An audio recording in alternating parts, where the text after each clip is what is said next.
everybody, welcome back. Welcome to another NFL Deep Dives episode where we're taking a look at revealing my NFL power rankings heading into the 2017 season, Vegas odds, picking over-unders, Super Bowl chances, and the likes, and then diving into the depth chart for each team, talking about maybe some position battles, strengths, and weaknesses on each NFL roster.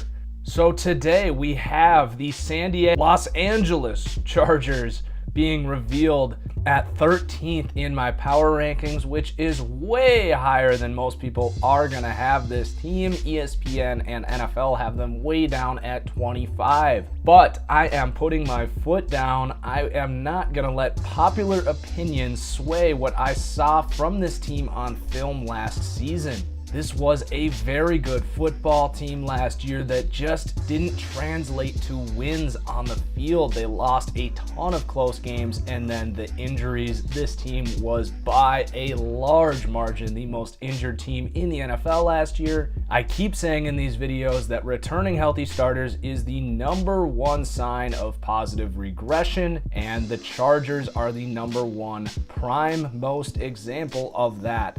Not just injuries to the depth last season with guys like Karan Reed or Brandon Oliver, but losing guys that are big star players, Jason Verrett, Keenan Allen, Melvin Gordon towards the end of the year.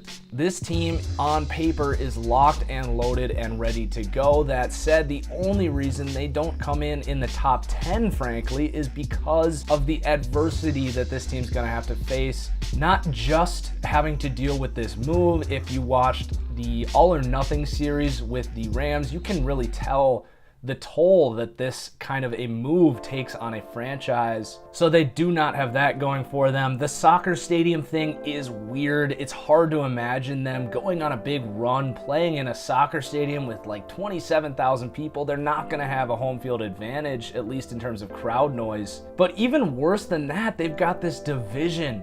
So Vegas has this team at 7.5 wins, and if I'm being honest, I think every team that I ranked below the Chargers would be looking at about a 7.5 win total in terms of Vegas if they had to play in this division. I mean, you have three teams with honest Super Bowl aspirations this season in this division. So as far as that over-under goes, I know I'm being very optimistic about this team, putting them all the way up here at 13, but I'm actually staying away from the over-under, even though it is a little lower at 7.5. I think this team still is going to have a lot of things go right, considering they don't have a home field advantage and playing in this division. That said, if you think about it, if they do go over, which by the way, I'm not taking the under by any means, then that means they are overcoming adversity. They are staying healthy, winning division games, and probably winning on the road, which in that case, this team, this roster is Super Bowl talented, and they are 75-1. So give me some of that. $10 on the Chargers to win $750. I love that bet. They definitely have the upside of a Super Bowl team despite the question marks here. This team also happens to match up pretty well against the juggernaut Patriots. They have the offense. They are one of the few offenses that could keep pace with Tom Brady and the Patriots, and one of few teams that has that, along with the potential to not stop Tom Brady, obviously, but slow him down enough that their offense could keep pace. I asked on Twitter a while ago, which team do you think has the best chance to finish with a top 10 defense and a top 10 offense outside of the Patriots, obviously? And my answer was the Chargers. In terms of upside, this team is as good as any. So when I finish these deep dives, I will do a speed round prediction to see where this team does come out in terms of my full predictions, but on paper and in terms of power rankings, this team has it made. They just have some adversity to get over. So how about we go through this depth chart now and kind of focus in on why I'm so high on this team. I mean, starting at quarterback, not a whole lot to say about Philip Rivers. Well, although actually there kind of is, because if this is a Madden channel, Madden's vanilla roster has Philip Rivers as what, an 83 overall? I think that is way too low. Phillip Rivers is a great quarterback, still makes too many mistakes, which is going to keep him out of that top echelon of Breeze, Brady, and Rodgers. But to have guys like Dak Prescott and Kirk Cousins rated over Phillip Rivers, that is a joke to me. Phillip Rivers has some of the best accuracy, anticipation. People don't like his throwing mechanics, but he gets it done. And honestly, the way he throws the ball allows him to throw the ball on the move and off balance very well. He has a very strong natural arm. He's a very smart player. Yeah, his interception total is high, and I'll admit he made some pretty dumb mistakes last year. I think it was the Colts game that he actually threw away with a really bad interception when they were in position to win the game with a field goal. But a very high interception total. When you think about it, this poor man has not had a defense. He's had injured receivers constantly. He really hasn't had a running game outside of the first half of last season. You're going to throw more interceptions when you're put in a position where you have to make plays. So I don't hold all of those interceptions against Phillip Rivers, but it is those dumb mistakes occasionally that do keep him a little lower compared to those real, true elite quarterbacks. But he is certainly a top 10 quarterback for me. And then behind him, they do trade for Cardale Jones as a potential long-term guy. Don't think it's going to happen. And Kellen Clemens is still on the roster. I would be pretty sure that all three of these guys make the roster. And then moving on to running back, you got Melvin Gordon, who really kind of broke out last year. I was a little lower on Gordon going into the year, but he really showed that he's a good running back. He is pretty similar to me to Zeke Elliott. I think Zeke's a little more fluid, a little more explosive, but they have very similar styles. They both keep excellent balance and will consistently fall forward for those 2-3 extra yards. They are good receivers out of the backfield. I think Melvin Gordon was actually on pace for leading the NFL in rushing touchdowns before his injury. From a fantasy perspective, I love Melvin Gordon this year. With news of a potential Zeke Elliott suspension and a guy like DeMarco Murray probably going to split more carries with Derrick Henry, I have Melvin Gordon this year as the fourth running back from a fantasy perspective, ahead of Zeke and ahead of DeMarco Murray, but behind LaShawn McCoy. So I think he is going to have a fantastic season behind some new offensive linemen, which we'll talk about in a second. But then they get Brandon Oliver back healthy. Was definitely a missing piece from this offense, especially after Melvin Gordon got hurt last year. They were rolling out Kenneth Farrow, trying out really anything they could find. I think Ronnie Hillman was on this team for a while. Dexter McCluster, they were really hurting at running back. So it will be nice to get Brandon Oliver back. And they do still have Kenneth Farrow. They get Kenjon Barner, Andre Williams. So now moving on to receiver, Keenan Allen back healthy. I think it's unfair to say that he's injury prone. From what it seems, he has the ACL injury. That's pretty common today. And then the other big injury he had was like a punctured lung, I think. So really a fluky thing. I don't think he's injury prone. It's a contract year. I think Keenan Allen is going to blow the hell up this year. I think over 100 receptions is almost a lock for Keenan Allen. He's basically been on pace for like 120 catches per year if you take his per game numbers. You can check me on that if you want, though. That's just spewing. And then you got Mike Williams, who I really questioned that pick. I thought this team should have gone with a defensive back, like a Malik Hooker with the 7th pick, Marshawn Lattimore, something like that. Thought there were better receivers after Mike Williams. It is well known on this channel that I liked Kenny Golladay more than Mike Williams. I think Chris Godwin has a higher ceiling. Just don't think Mike Williams has the athleticism that people think he does. Yeah, he'll high point the ball, but I think he is basically Kelvin Benjamin, which you don't use a top 10 pick on that. But this team's not going to be hurting at receiver, even if Mike Williams doesn't play this year, which is starting to look more and more like that.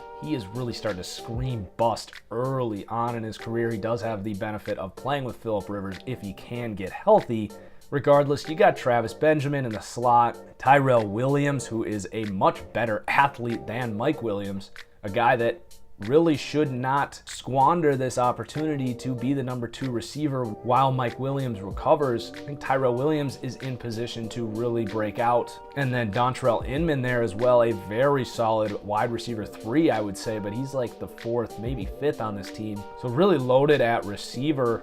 And then at tight end, it's Hunter Henry and Antonio Gates. I think Hunter Henry is going to kind of take over as the main starter, while Antonio Gates will definitely come in on 3rd down and in the red zone. But at this point in his career, people are much more afraid of Hunter Henry in the receiving game. And as long as Mike Williams is hurt, I think Hunter Henry could have a really good season. Not a whole lot behind those two at this moment.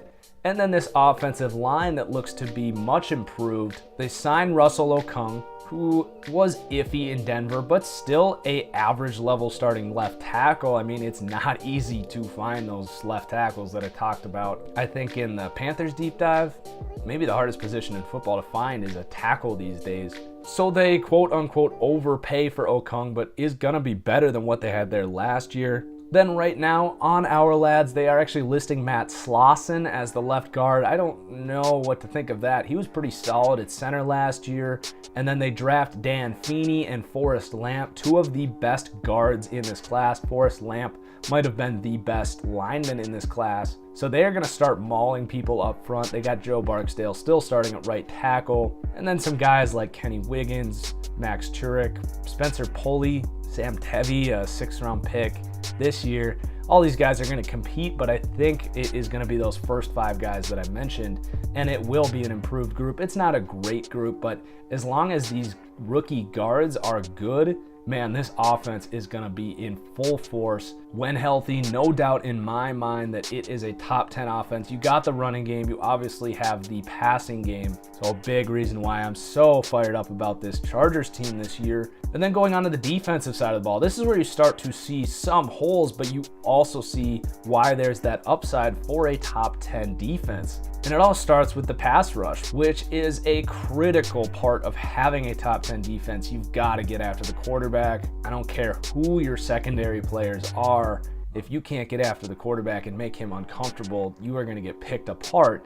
And when you got Joey Bosa and Melvin Ingram, I think Melvin Ingram is a secondary pass rusher, but man, Joey Bosa took the league by storm. I think he is still going to have to develop quite a bit. A lot of his sacks did come on what you refer to as not quality sacks. I will give credit to Brett Coleman, another YouTuber who is doing an awesome job doing film breakdowns. I definitely recommend checking him out. Kind of went over how Joey Bosa is a very good player, but a lot of his sacks came on sort of sloppy production, kind of cleaning up the sloppy seconds, if you will, in terms of sack production, but obviously a really great player and a guy I'm really high on. And then the rest of these D tackles, Corey Liuget gets paid quite a bit. He's very much a above average D tackle, 3-4 D end. I would say he has served his value as a first-round pick, but has never really escalated to being a star. And then Brandon Mebane is a very solid nose tackle. So those 3 guys up front, that's incredible. And then, yeah, you got Melvin Ingram off the edge. Kyle Emmanuel played pretty well last year. They don't really blitz him too much. They'll usually bring in Jeremiah Atuachu if they want to blitz, but Kyle Emmanuel, a very good just linebacker. He'll cover, he will rush the passer, good in run defense. Probably not the long-term guy you want there, but a really smart, solid player there that kind of popped off the film last year.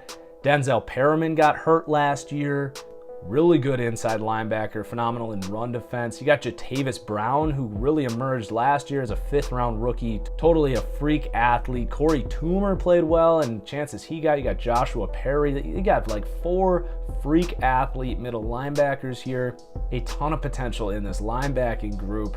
And really this front 7 overall. I mean, going back to the D-line real quick, Karan Reed was a player that really caught my eye in the preseason last year and then got injured for the year early in the year. He looks to be back healthy and a really good rotational D-lineman for this group. So they're at least 4 deep of good players. You got Darius Philon and Ryan Carruthers there. Really depth throughout this front 7. A lot of that comes from the injuries that this team has had. You've seen basically all these guys play at some point because someone's going to be hurt and they're going to need to plug someone in somewhere. This team had almost 400 total games missed due to injuries last year. That's insane. So then finishing up this depth chart review, we'll go to the secondary, starting with the corners. You got a pair of really good corners, really elite corners, you could argue. Jason Verrett and Casey Hayward, both top 20 corners.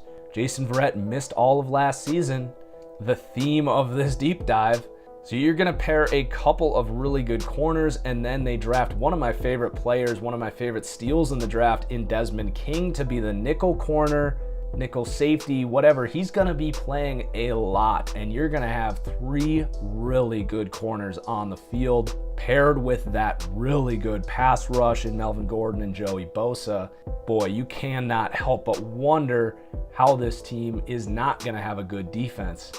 That is the definition of a great formula for success. They do have a slight problem at safety, I would say. I mean, Jaleel Addae and Dwight Lowry are pretty much replacement level starters. But with this surrounding core, you don't necessarily need great safeties. And the depth does kind of drop off at corner, so they're going to need to stay healthy. You got Craig Mager, Trevor Williams, Brandon Stewart, Trevin Reed, Trey Boston from Carolina. They draft Rayshon Jenkins in the 4th round, so really going to have to stay healthy in the secondary. That's going to be a big focus for them. Not like they can control it, but a focus from an exterior perspective is, can those 5 starters stay healthy? And if they do, this defense is going to be rolling, and they got the offense. So I hope this review shows why I love this Chargers team this year. They do have to overcome some weird adversity. Got a bunch of players coming back from injury, though, which is a great sign for positive regression. You got the quarterback, you got the pass rush, you got the corners, you got the running game, you have hopefully a decent offensive line. Man, this team is loaded, and they are definitely one of a few teams that I cannot wait to watch play this year. I think they open up against the Broncos on late Monday night. I'll definitely be staying up to watch that game. So Chargers fans, let me know if there's anyone that I kind of missed going through the depth chart, guys that we should be keeping an eye on. And if I'm too high or too low on anyone, other NFL fans, where do you think the Chargers finish? Where do you have them in your power rankings? What teams below them in my power rankings would you rank above them? Hope you're enjoying these videos, guys. Consider giving it a like if you are. So that's all I got. Cheers and good day, everyone. Until next time.